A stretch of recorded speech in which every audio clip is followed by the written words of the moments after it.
image, right, when you click an image, or later on when you guys go and hunt for your pictures, you must be able to tell a story. Okay, in this whole picture, right, this place is Sri Lanka, so this is after the tsunami. The boat has been left there as a monument. You know, if you go to Sri Lanka today, you will still see a lot of these shipwrecks on the shore, wash the shore, and the people don't want to leave it. You know, that they want to leave it, they don't want to remove it. Why? Because they want to remind themselves that something really bad happened, and it has to remind them again that it might strike them again. So it becomes like really just a statue there, you know. The car will walk past, and in some of these ships, it's half a ship, so beneath the hull is actually empty, and the people inside there can playing cards. So, you know, and there's even one that has a generator inside, and people started plugging electricity from there. So, you know, when you take a picture, you don't just click and go off. You've got to click and find out, is there a story? What are you doing? What are you trying to tell? You know, this is taken in Bali, for example, the mama on the left-hand side, what is she doing?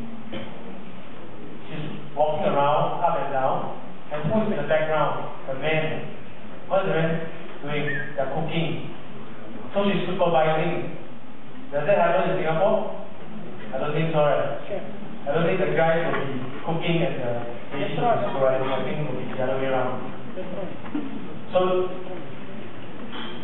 you really must think how you're going to tell a picture. The next I want to share is on framing. This is taken in Hungary, in the Fisherman's Bastion, somewhere in Budapest at night. It's just a very simple shot. Actually, there's nothing about it, but what I'm trying to illustrate to you guys is about framing. You know, if you just walk past, you probably don't want to take a shot. But then when you see this, you want to take it. But can anybody guess at what angle did I do this shot? What angle? Squat down. Or was I standing up? No? I was lying on the floor. So I was flat on the floor.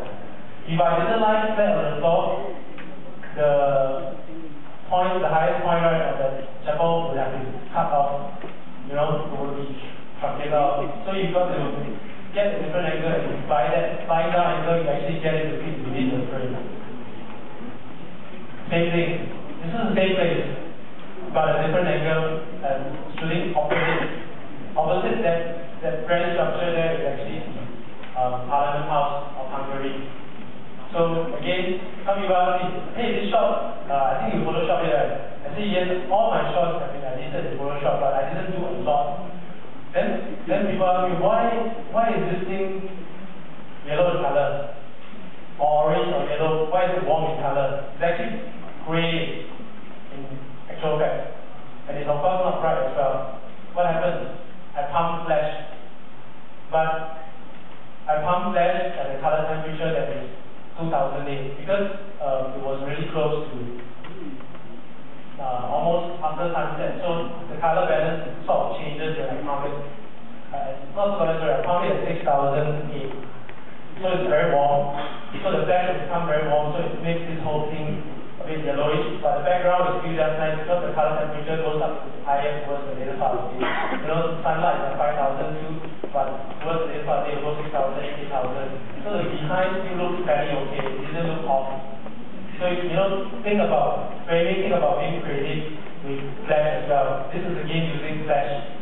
You know, so a lot of us say, no, cannot use flash one, natural photography, natural light. Yes, I agree, I like natural light, I seldom use flash. But when there is a need to use flash, I use. Because it's taken inside on the top of the church, near the bell itself, looking up into the city.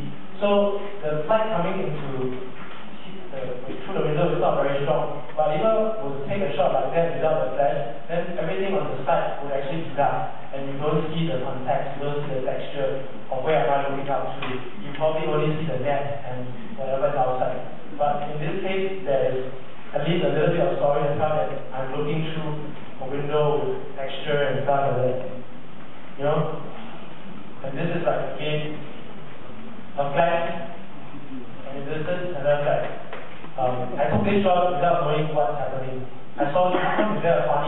Hungary as a whole. So, and then when I looked through the whole, I saw another flag. Okay, let's take another flag. But when I went back, I did a research, I found out that this hole is actually symbolizing the so-called independence of Hungary. During the time when they were actually ruled by the Austrian Empire, they had a revolution and they actually won. But their independence was short-lived because after that, 3 months later, they were taken over by the Soviet Union for other independence. But to a lot of Hungarians, this flag, this emblem that they cut out, the Austrian emblem, marks the day of independence. So a lot of them still believe that's the day of independence. But on history records, the Independence Day is after the Iron Curtain fell. But when I take the shot, I didn't know what was the meaning. But after I take the shot, I bothered to find out what was the meaning. So I think as photographers, you guys should know. Don't just, people ask you, hey, so what's this shot all about? I don't know. I just thought about passing by and I took the shot. You really got to be knowledgeable, got to find out what's happening. Composition. You all saw this set. Do you see this set itself? I think I'm not quite sure, but okay. This is in Laos. It's in one of those steel weaving factories nowadays. So walking around, nothing much interesting. Then I saw the cat lying on the floor. I was excited. Very cute. A lot of girls, very, very cute. Then the cat is just like a ball, fur and all round, and then the carpet is also round. But I took one shot. Then most people say, okay, take one shot, can't really move on because it's just a cat. But I look at my composition, and I say, no, it doesn't work for me, so I take a second shot. Okay, it's better now because the leg of the paper sort of disappeared, and this is not so centralized already, so it looks a little bit better. But can you tell me what's not so good about this shot? What would be a better shot?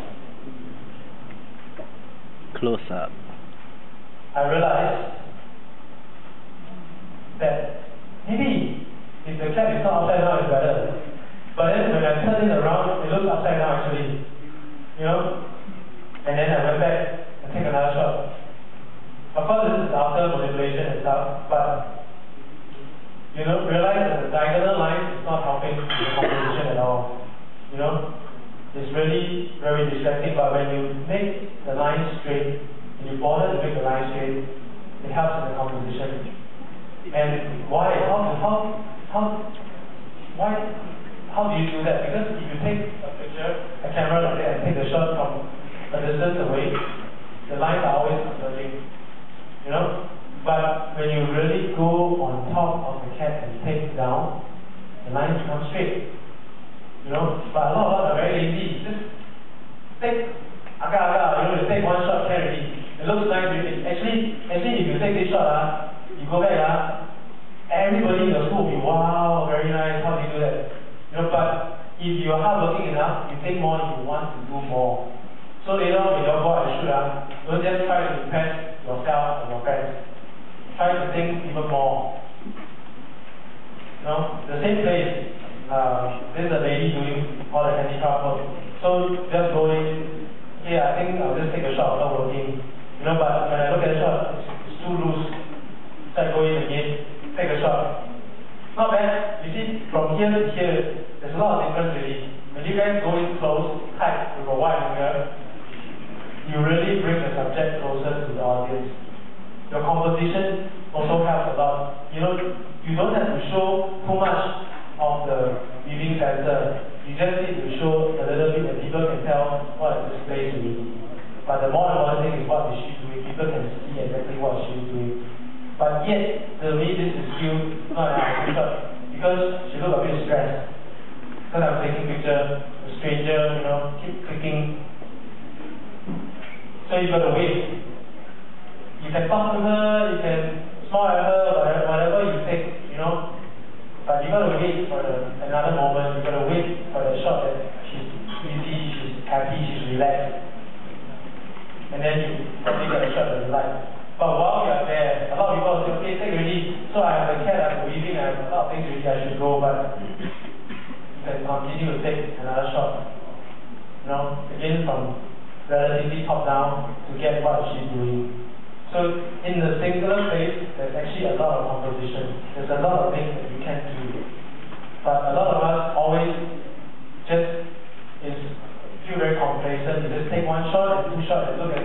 looks good. And then you all start comparing, hey, like my image.